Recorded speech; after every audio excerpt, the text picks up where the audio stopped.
¿Sí me escuchan bien? Sí, sí, muy bien. Sí, se escucha. Bueno, pues muy buenas tardes a todos y todas ustedes. Primero que nada, agradecer la invitación a la mesa directiva de la mitad Delegación Guanajuato por la invitación a impartir esta conferencia de optimización en el diseño de losas entre traves en puentes. Y pues vamos a dar inicio. Antes que nada, antes de entrar en materia, quisiera hacer una reflexión sobre el atraso que hemos tenido en México, en el mundo en general, en lo que es la adopción tecnológica en la industria de la construcción. Si se fijan, la industria de la construcción es la segunda más atrasada en la adopción tecnológica, solamente por arriba de la agricultura y la casa. Prácticamente las tres primeras actividades económicas que vienen desde la prehistoria. Nos hace falta más investigación, más tecnología en este sector. Otra parte muy importante es aplicar la ingeniería de valor. En Estados Unidos está la AASHTO, está esta guía del AASHTO que se llama Ingeniería de Valor, la cual utilizan para el diseño de sus carreteras y puentes. En México todavía no estamos aplicando esta ingeniería de valor, se aplica pero solamente en la parte privada y sobre todo en la industria inmobiliaria. Hace algunos años, en un Congreso Nacional de Ingeniería de Estructuras de la Sociedad Mexicana de Ingeniería Estructural, Letaud presenta un artículo que se llamaba Cálculos no estructurales. Me llamó mucho la atención porque decía él que el responsable del cálculo estructural comparte el objetivo con el desarrollador de optimizar recursos a través de diseñar la combinación de formas y materiales que desempeñen una función de resistencia a un menor costo posible. Esto para determinar la estructuración más económica. Para ello se debe de argumentar con un análisis basado en precios unitarios y volúmenes bien determinados para cada una de las alternativas. Bueno, en este sentido, tenemos que hacer este tipo de análisis desde que realizamos nuestro proyecto ejecutivo. Este método de la ingeniería de valor nos sirve para no tener que estar adecuando y adecuando y adecuando un proyecto ejecutivo antes de una obra.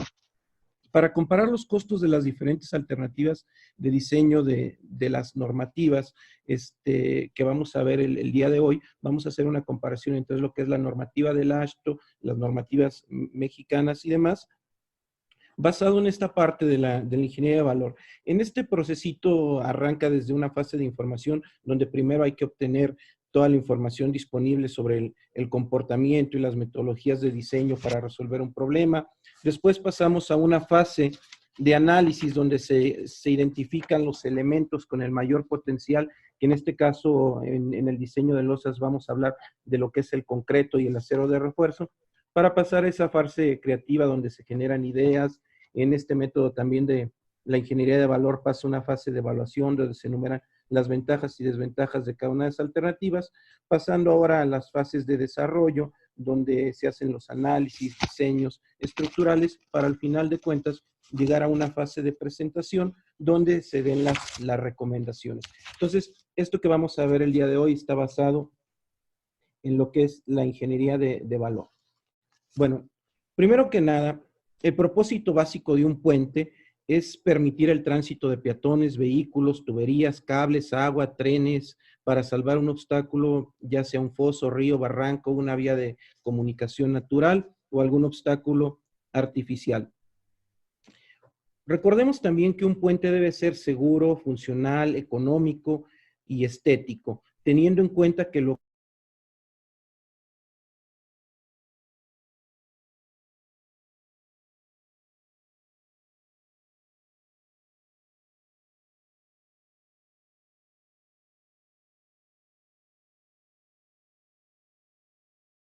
los puentes se pueden clasificar, los puentes en viga, como simplemente apoyados continuos. En este tema que vamos a entrar hoy en materia, vamos a ubicarnos en los puentes en viga y sobre todo el diseño de losas de puentes simplemente apoyados.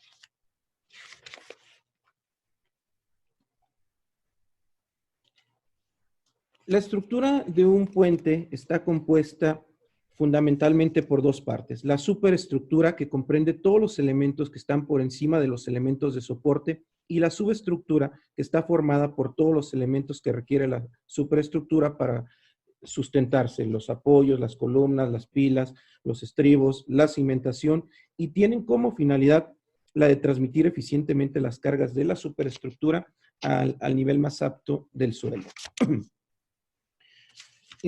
La superestructura en este caso tiene como principales componentes la superficie de rodamiento sobre la cual circulan los vehículos. Esta puede ser asfalto o puede ser la misma losa de concreto. En este caso, la losa, que es el elemento principal que vamos a analizar el día de hoy, tiene como función principal la de distribuir las cargas transversal y longitudinalmente en todo el puente. También dentro del tablero superestructura de un puente tenemos las vigas, que son los miembros principales del puente y se diseñan para resistir la flexión. Bueno, hay un libro de Chen y Duan que se llama Bridge Engineer Handbook. En él ellos indican que las losas de los puentes no solo deben de proporcionar la superficie de conducción para el tránsito, sino que también admiten y transfieren cargas vivas a los miembros principales que soportan la carga, como son los largueros y las vigas de la superestructura. La AASHTO, que es la normativa que utilizan en Estados Unidos para el diseño de los puentes, define a la losa como el componente con o sin superficie de desgaste que admite cargas de ruedas directamente y es compatible con los otros componentes. Las losas de concreto armado se colocan sobre elementos preforzados, en este caso vigas, para formar una sección compuesta. Esta losa, además de aumentar la capacidad de la sección, dado que tiene una función de rigidizar el tablero tanto en el sentido vertical como para repartir las cargas uniformemente sobre todas las traves, esto también en la parte horizontal. Estas losas también nos sirven para evitar movimientos relativos entre las vigas y hacer las funciones de un tipo como diafragma rígido. En las losas vamos a tener prácticamente dos tipos de materiales, lo que es, como se los mencioné en un par de láminas anteriores, el acero de refuerzo y el concreto hidráulico. Vamos ahora a entrar un poquito a ver algo de la historia de los puentes, de cómo fueron el diseño de las losas a lo largo de la historia. La primera teoría racional sobre el comportamiento de las losas fue presentada en 1811 por Lagrange. Él definió el comportamiento a flexión de los elementos planos mediante una ecuación diferencial de cuarto orden, la cual ustedes pueden apreciar en su pantalla. Algunos de los motivos por los cuales esta ecuación de Lagrange no aplica directamente al diseño de tableros de puentes, siendo que fue la primera, son que las condiciones de borde son muy restrictivas para los casos más comunes de cargas. Las soluciones son complejas, se dan las series infinitas. También en los puntos de aplicación de cargas concentradas aparecen momentos infinitos, además de que no considera el comportamiento inelástico del concreto. Pero era la primera ecuación que se tenía, tomaba la relación de Poisson, nada más aplicaba para una carga uniformemente distribuida arriba de la losa, y con eso se hacían los primeros intentos de cálculo de los tableros de los puentes.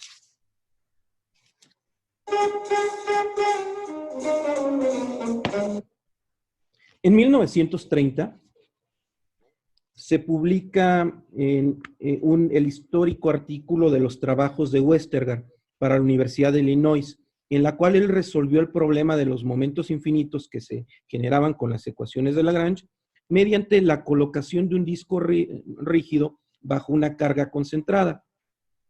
De esta manera determinó una expresión que podía evaluar el momento de diseño en la losa de un puente.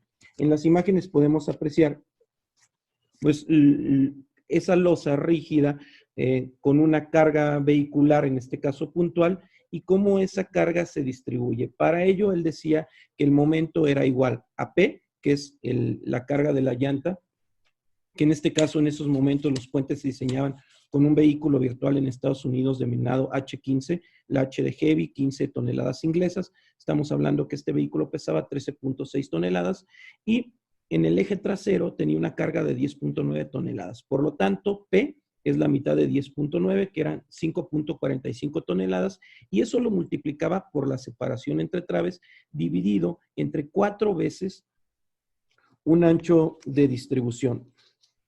Sin embargo, posteriormente, y tomando en cuenta que muchas de las losas de puentes en los Estados Unidos estaban fallando por el efecto de la corrosión inducida en el acero por el uso de las sales descongelantes en invierno, se decidió modificar arbitrariamente esta fórmula.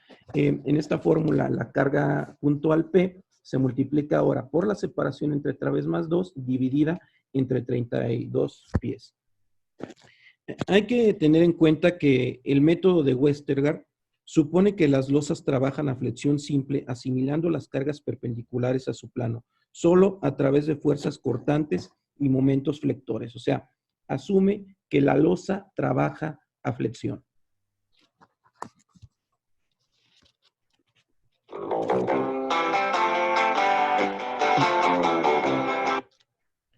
En 1958, esta fórmula de la rueda de Westergaard fue asumida como una expresión semiempírica en las ediciones del Ashto. Y desde ahí, desde 1958 hasta prácticamente al 2007, se utilizó para diseñar todas las losas de los puentes en Estados Unidos.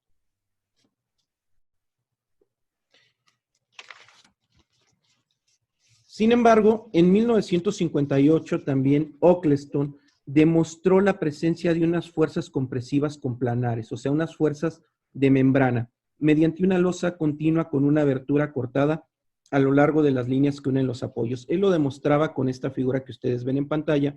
Lo que hacía él, les decían, a ver, tenemos una losa en un puente. ¿Qué pasa si cortamos esa losa?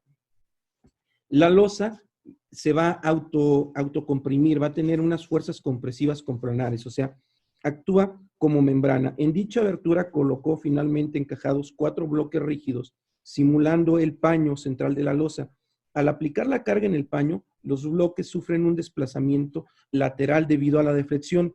El desplazamiento es restringido por los paños adyacentes, generándose esfuerzos de compresión. Así el paño puede soportar la carga aún sin tener resistencia a la flexión. Esto fue lo que descubrió Oakleston. En pocas palabras, dice que las losas no actúan completamente a flexión, como lo decía Westergaard, sino que actúan a compresión.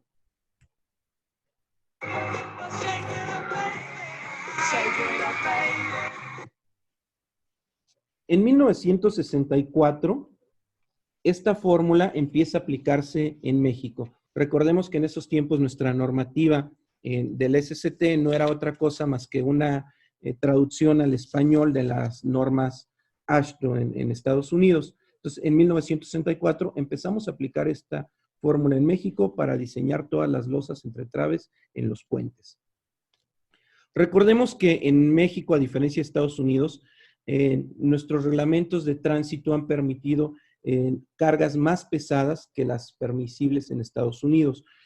Antes de 1956 se utilizaba en México para el diseño de puentes el vehículo H15. Del 57 al 70 se utilizó el vehículo HS15, que es la H de semirremolque, 15 toneladas inglesas, ahora repartido en 3 ejes.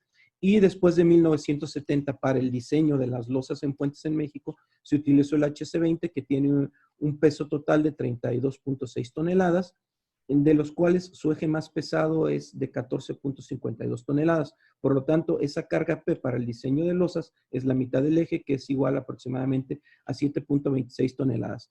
También tenemos que recordar que antes de 1960 utilizamos para el diseño de nuestros puentes acero de grado estructural de 2530. Después de 1960 utilizamos el acero de alta resistencia DFY 4200 kilogramos sobre centímetro cuadrado.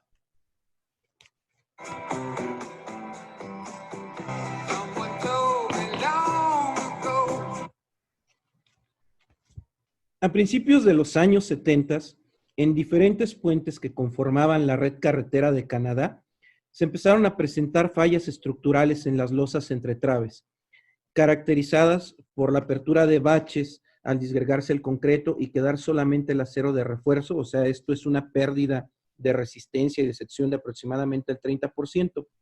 Y también, pues, en esos momentos había un incremento de la carga viva. Sin embargo, no se presentaban fallas estructurales. Entonces, en lo que es el Ministerio de Transportes y Comunicaciones de Ontario, Canadá, comenzó a realizar investigaciones de las teorías de diseño de tableros de puentes, calculando en ese tiempo a mano, de manera manual, por elementos finitos, los esfuerzos en las losas debido a la presencia de cargas puntuales, con lo cual pretendían mejorar los resultados de la rueda de Westergaard. Por otra parte, también se llevaron a cabo ensayos de laboratorio y en campo para medir los esfuerzos del acero de refuerzo ante la presencia de cargas vivas y llegaron a una gran conclusión, que solamente un sexto de la carga es soportado por el mecanismo a flexión. Todo lo demás trabajan como membranas a compresión.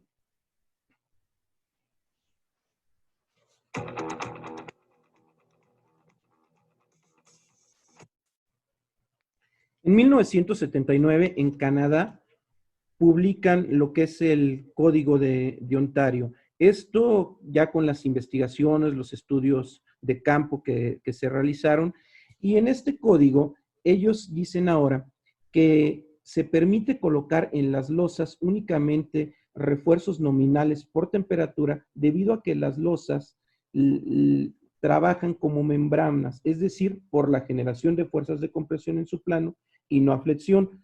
Todas estas investigaciones realizadas dieron como resultado que desde el punto de vista estructural, las losas calculadas conforme a las especificaciones AASHTO de los Estados Unidos, basadas en la rueda de Westergaard, estaban sobradas aún para las nuevas cargas. Entonces, ellos lo que proponen es que se debe de colocar acero nominal o un acero por temperatura en todas las caras de la losa. ¿En qué porcentaje? En un 3% del área de concreto. ¿Cuál es el área de concreto? Es el ancho unitario, que en este caso serían 100 centímetros, por el peralte efectivo. Eso multiplicado por 0.003, si ustedes lo quieren ver, si lo toman en centímetros, y la cuantía de acero que les da, deben de colocarla en todas las caras.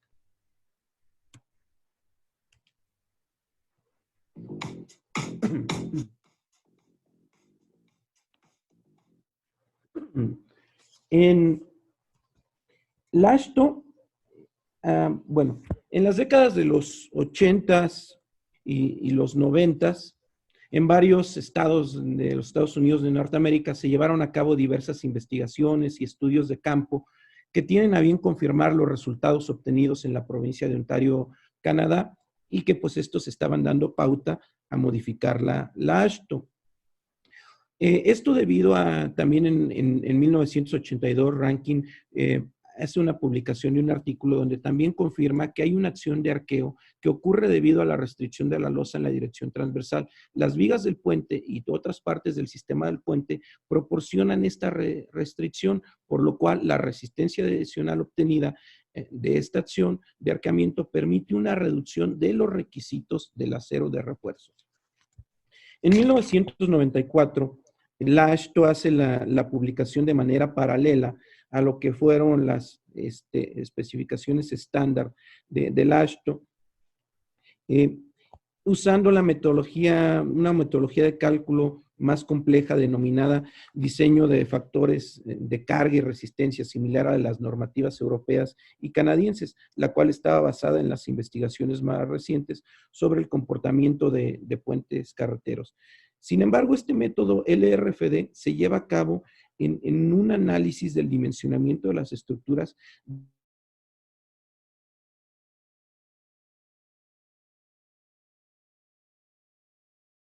ya no estaban completamente convencidos en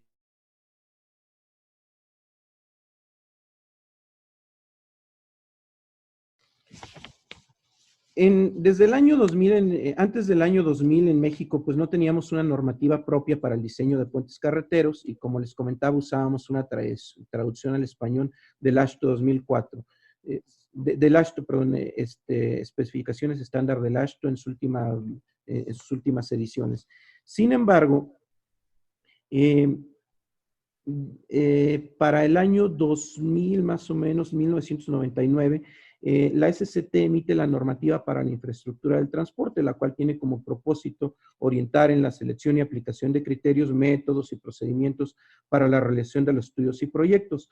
Dentro de esa normativa, en el año 2004, publica la norma NPRY-CAR 601-007-04, referente a la distribución de cargas, donde en esta fórmula, en esta norma, nos dice que para calcular el momento en las losas entre traves de los puentes, el momento va a ser igual a la separación entre traves más 0.6 metros divididos entre 0.5 metros que multiplican a una fuerza P, donde nos dice que esa fuerza P es igual a 6.25 kilogramos.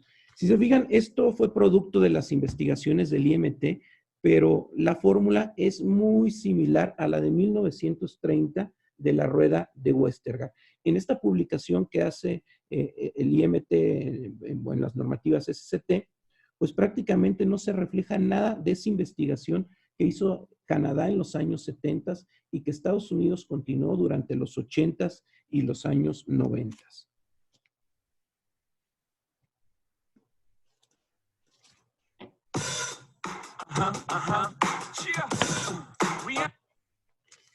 En el 2007, en octubre, ya se usa oficialmente en los Estados Unidos de Norteamérica la normativa AASHTO LRFD, sustituyendo a las especificaciones estándar del AASHTO, las cuales son consideradas obsoletas e incluso para algunos casos erróneas.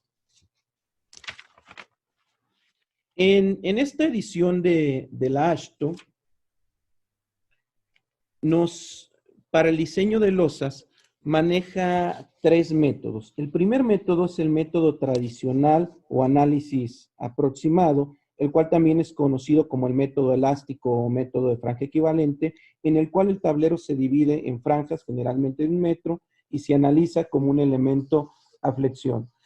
Nada más aquí lo único que cambia es que ellos ya no utilizan el vehículo HS20 para el cálculo del vehículo. Aquí utilizan un nuevo vehículo denominado HL93. Este método es análogo al de las especificaciones estándar del AASHTO 2002, que utilizaban la rueda de Westergaard, pero un poco más detallado. También esta normativa nos permite un método de análisis refinado por el método de elementos finitos, en el cual el tablero se modela utilizando segmentos tridimensionales detallados o elementos de placa. Sin embargo, en esta normativa aparece el método empírico, también conocido como el método del Código de Ontario, que ya utilizaban en Canadá en su publicación del Código de Ontario en 1979, y nos dice que para la aplicación de dicho método, el tablero, si cumple ciertos criterios que vamos a ver a continuación, se le puede asignar una cantidad mínima de acero de refuerzo transversal a las capas inferiores y superiores de las losas, suponiendo que el tablero resiste las cargas concentradas de rueda a través de esa acción de arco que comentábamos. El uso de este método de diseño empírico para losas de puentes aplica excepto en los voladizos del tablero, donde se presentan momentos transversales negativos, y él no tampoco aplica para los tramos continuos de losas. Por eso les comentaba desde un inicio que este método es para los puentes en viga en las losas simplemente apoyadas. Bueno,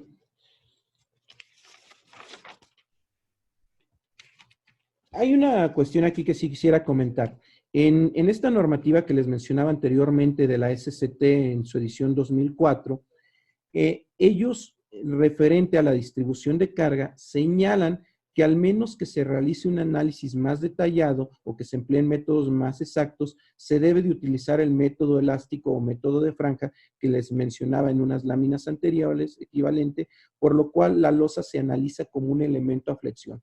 La normativa mexicana, la normativa del SST, solamente me permite aplicar este análisis o me da pauta a aplicar un análisis de elemento finito, pero no me permite aplicar el método empírico que ya está, que fue permitido en Canadá en el 79 y a partir del 2007 en Estados Unidos. La desventaja de los modelos de elementos finitos es que los elementos, el modelo de elementos finitos no lineales pueden proporcionar información útil sobre los detalles de los mecanismos estructurales, pero son demasiado costosos y tardados como para su uso. Bueno, también en esta parte, la AASHTO menciona que hay una amplia investigación sobre el comportamiento de las losas de concreto. Ellos descubrieron también que la acción estructural primaria, porque estas losas resisten las cargas concentradas de las ruedas, no es la flexión, como se creía tradicionalmente, sino un complejo estado de tensión de membrana interna denominado arqueo interno.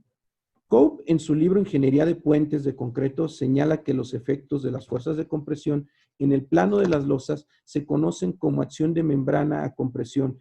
Esto se ha demostrado que tal acción afecta la respuesta de la losa, ya que en los paneles de la losa tienden a actuar como arcos entre las vigas de soporte, por lo que el término acción de arqueo se usa a veces para la acción de membrana a compresión.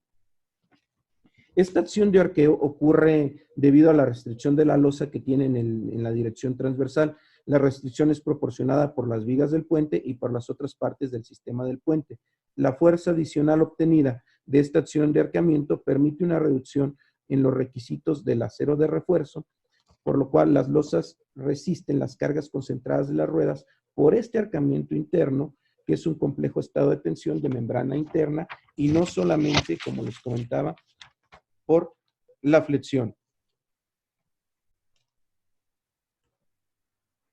Bueno, el diseño empírico solo puede usarse en las losas si se cumplen las siguientes condiciones. Uno, que se coloquen diafragmas en los apoyos, y estos diafragmas tienen que ser de concreto reforzado.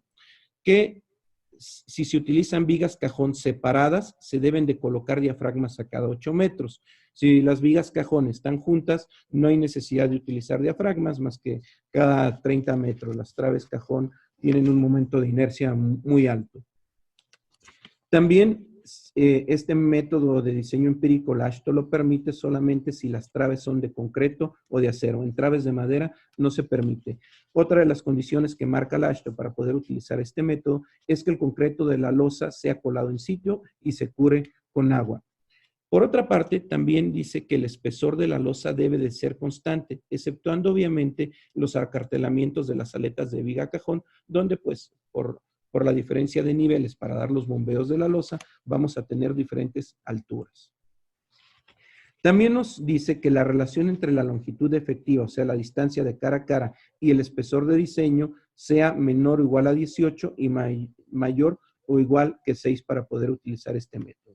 Otra de las condiciones que nos marca es que la altura del núcleo, esto es entre las dos capas o los dos lechos de acero inferior y superior, sea mayor o igual a 10 centímetros, ese núcleo de concreto que podemos ver en la imagen. Así también nos dice que la longitud efectiva, o sea, la separación entre traves, sea menor a 4.1 metros para que este diseño empírico pueda ser aplicado. Y otra cosa que es muy importante, el peralte de la losa debe de ser mayor o igual a 17.5 centímetros. También el voladizo de las losas en las caras extremas debe de ser como mínimo 3 veces el peralte de la losa y debe de haber una guarnición para nuestro parapeto colada monolíticamente con lo que es la losa. También la resistencia del concreto, y esto es muy importante, a la compresión a los 28 días debe de ser mayor o igual a 285 kilogramos sobre centímetro cuadrado, recomendando que lo ideal es que estas losas de compresión sean de una resistencia de 300 kilogramos sobre centímetro cuadrado. También se debe de cumplir que el tablero trabaje de forma compuesta con las traves. Esto se da a través de los conectores de cortante, en el caso de que sean traves metálicas, o en las traves de concreto reforzado o de concreto preesforzado, simplemente prolongando los estribos de las traves a la losa. En las traves de acero, como les comentaba, estos conectores de cortante se deben de colocar a cada 60 centímetros. Otra cosa que es muy importante es, este acero, producto del diseño empírico, se debe de colocar en las 4 capas de la armadura isotrópica de nuestra losa. En las capas inferiores, la cantidad mínima de acero a colocar va a ser 5.7 centímetros cuadrados por metro lineal. Esto equivale a un 0.3% del área de la losa. Esto es el ancho unitario de 100 centímetros por el peralte total. No es el peralte efectivo, es el peralte total. Y en las capas inferiores, la cantidad mínima de acero es de 3.8 centímetros cuadrados por cada metro, o sea, 0.2 del área de acero. Y el acero que debemos de usar es grado 420, o sea, un FY de 4200. Algo que es muy importante es, si vamos a diseñar las losas con este método empírico, no se deben de utilizar soldaduras para los empalmes. Solamente están permitidos los traslapes, o los conectores mecánicos. Bueno, vamos a ver ahora una comparación de métodos para el diseño de las losas entre traves. Vamos a hacer 2 comparaciones básicamente. Lo que es en México hemos diseñado tradicionalmente las losas siguiendo la rueda de Westergaard, y a partir del 2004, pues el IMT. Prácticamente en los cálculos determinamos un acero principal que se debe de colocar perpendicular a la dirección del tránsito, tanto en el lecho superior como en el lecho inferior. Este acero principal es para momento positivo y momento negativo. En la parte inferior de color rojo podemos colocar un acero por distribución. El acero por distribución tiene como función la de distribuir las cargas. Y en la parte superior colocamos un acero por temperatura que nos marca la normativa de diseño de concreto, que es 0.0018 del área total, que es el ancho unitario por la altura. ¿Qué podemos ver para el acero principal? La fórmula de la rueda de Westergaard y la del IMT son muy similares, pero estos momentos tenemos que aplicarles lo que es un factor de impacto. En el caso del AASHTO, el factor de impacto se calcula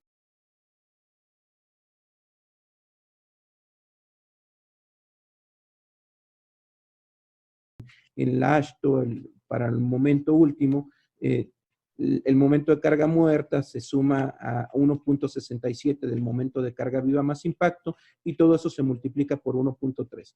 En la normativa del SCT-IMT, el momento de carga muerta se le suma el momento de carga viva más impacto multiplicado por 1.5, y todo eso por 1.3. Los aceros de distribución en ambas normas prácticamente se calculan igual. El acero por temperatura tampoco tiene variación. Bueno, si hacemos el cálculo del acero principal, considerando en lo que es la AASHTO 2002, ustedes pueden ver la cuantía de acero en pantalla dependiendo de la separación o el claro de diseño entre traves. En esta gráfica podemos ver cómo va variando esa cuantía de acero de acuerdo al método tradicional del AASHTO en línea morada, de 1.3 hasta 2.5 metros de separación. Ahora, si aplicamos las fórmulas del IMT para calcular el acero de refuerzo en estas losas, nos da una cuantía superior incluso a la famosa rueda de Westergaard de 1930. Esto quiere decir que está todavía más sobrada. Acuérdense que los canadienses en el 79 dijeron que las losas trabajaban como membranas a compresión, y que todas las losas diseñadas por la rueda de Westergaard estaban sobradas incluso para las cargas actuales. Bueno, pues con la fórmula del IMT nos da todavía más acero en las losas. Como les comentaba en el 2007 en la publicación del AASHTO, salió un método elástico aproximado, que lo podemos ver de color verde, el cual da una cuantía menor a la rueda de Westergaard, ya después de separaciones entre traves de 1.8 metros. Pero ahora, si aplicamos el método empírico, donde nos dice que es 0.3% del área de una losa, vamos a suponer para este ejemplo un peralte de una losa de 20 centímetros, que es lo común que usamos en México. Recuerden que las losas las diseñamos con una resistencia de concreto de 250 kilogramos sobre centímetro cuadrado. Pues la cuantía de acero es de 6 centímetros cuadrados por metro lineal. Así tenga yo un claro de 1.3 metros a 2.5 metros.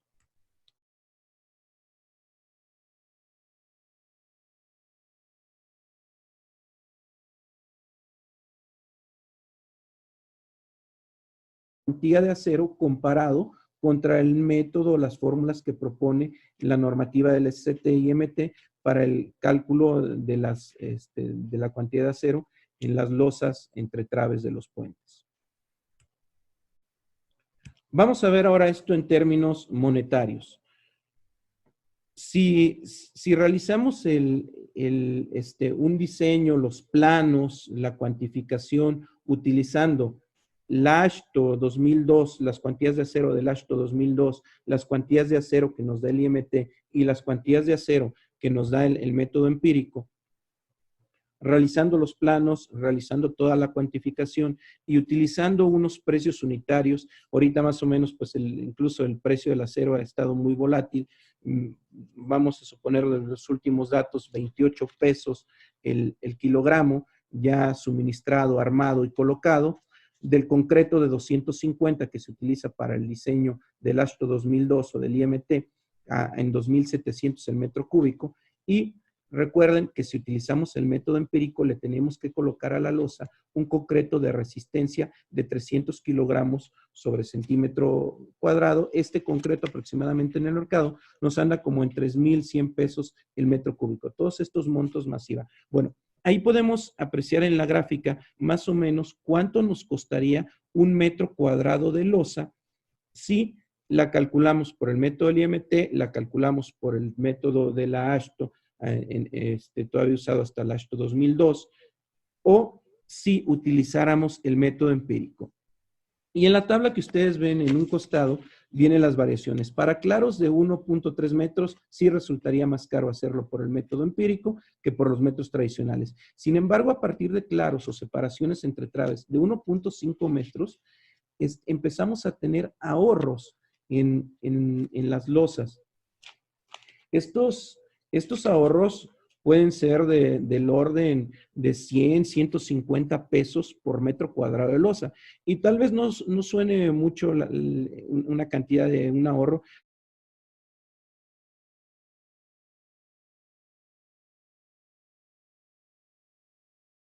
Más grande, que tenga unos 40, 50 claros de losa, pues el ahorro, si utilizábamos el método empírico, estaríamos hablando de un ahorro de 2 a 3 millones de pesos, que ya es algo muy bueno para hacer otro tipo de infraestructuras. Recordemos que como ingenieros tenemos que buscar que nuestras estructuras sean funcionales, sean económicas, sean seguras y también sean estéticas o elegantes.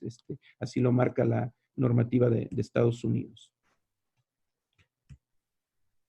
Por lo tanto, si nosotros utilizamos el método del SST y del IMT, pues estamos generando una cuantía mayor en las losas de acero y que nos salgan más caras, dado que, pues como ya bien ha sido comprobado en Estados Unidos y Canadá e incluso en algunas partes de Europa, las losas entre puentes actúan como membranas a compresión. Ya como conclusiones, podemos decir 4 conclusiones básicamente. Una, para claros de diseño de losas entre traves, al usar el método empírico, se obtienen ahorros en el costo de dichas losas.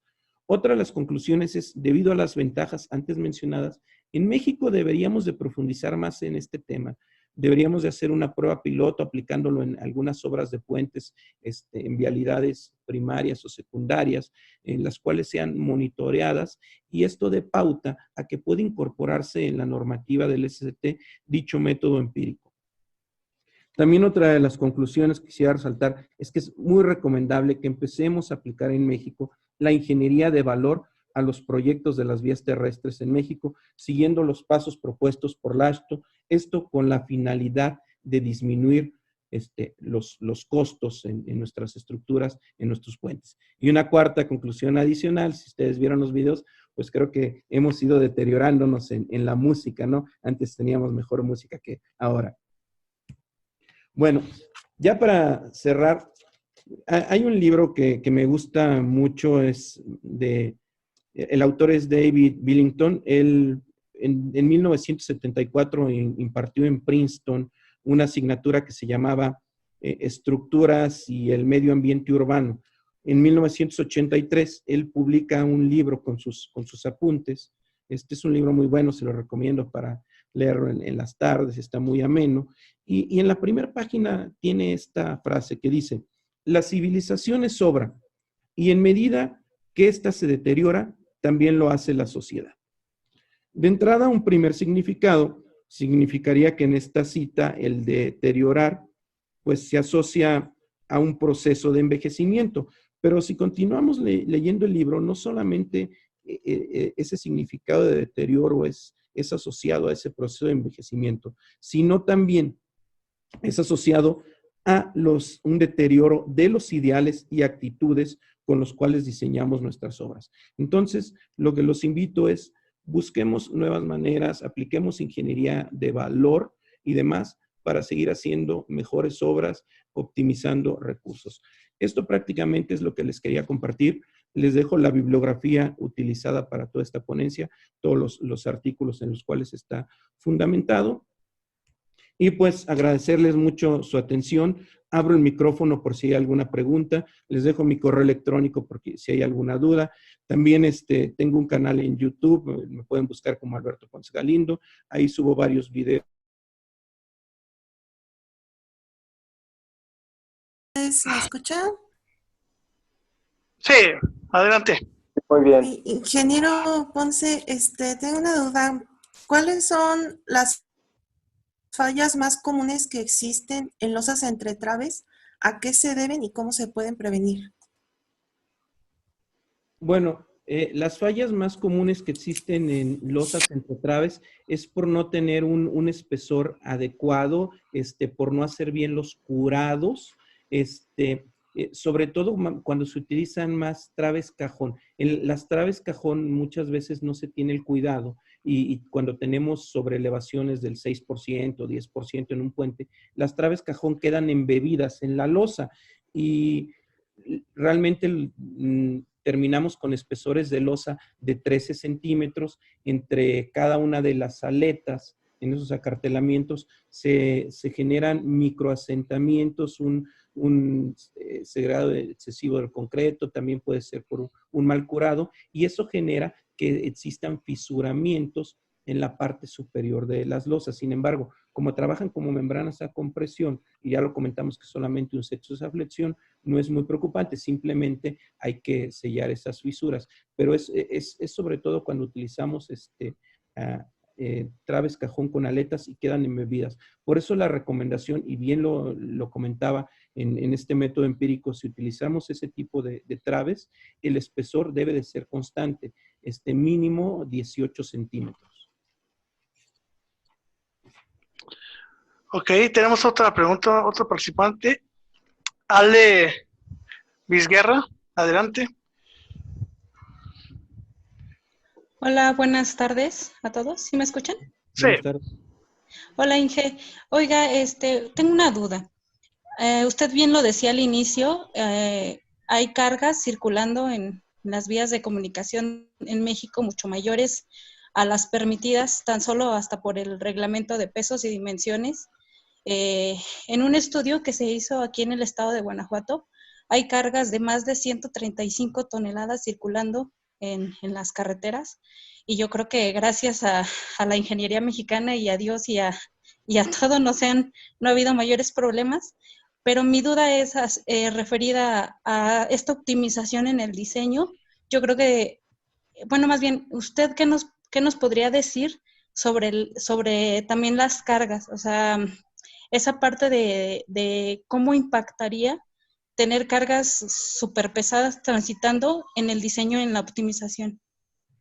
Mira, no impacta mucho porque si bien tú dices, y también eso lo comprueban los estudios del IMT que ha hecho en la red carretera, hay trailers que llevan más de 100 toneladas, por eso están tan mal nuestros pavimentos y se fatigan tan rápido nuestros puentes. Pero no hay mucho problema porque recordemos que la carga más crítica es en un HS20, que es el vehículo más pequeño, pero concentra 32 toneladas en 3 ejes, o sea, 14 punto y algo toneladas en todo el eje, en una carga puntual de una rueda 7.26. Por ejemplo, un T3S2R4 que carga 72 toneladas según la norma ST, que es el permisible, la carga se divide en 9 ejes. Por lo tanto, cada eje te queda como de 9 toneladas.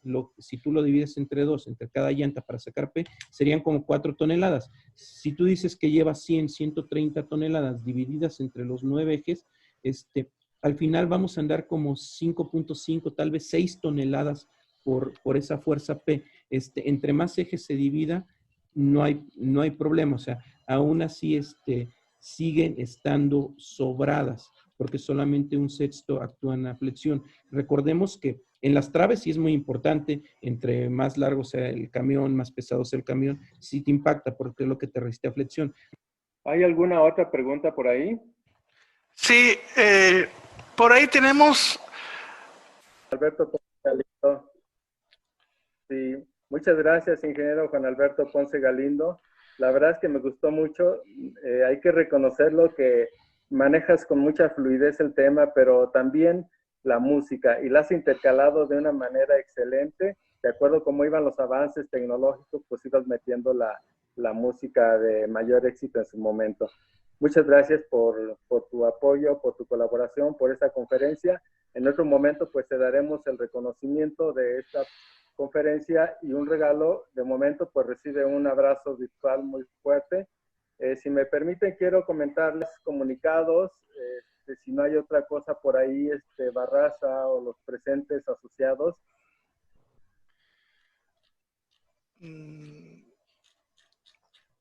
No, yo en lo personal no sé, alguien más del público.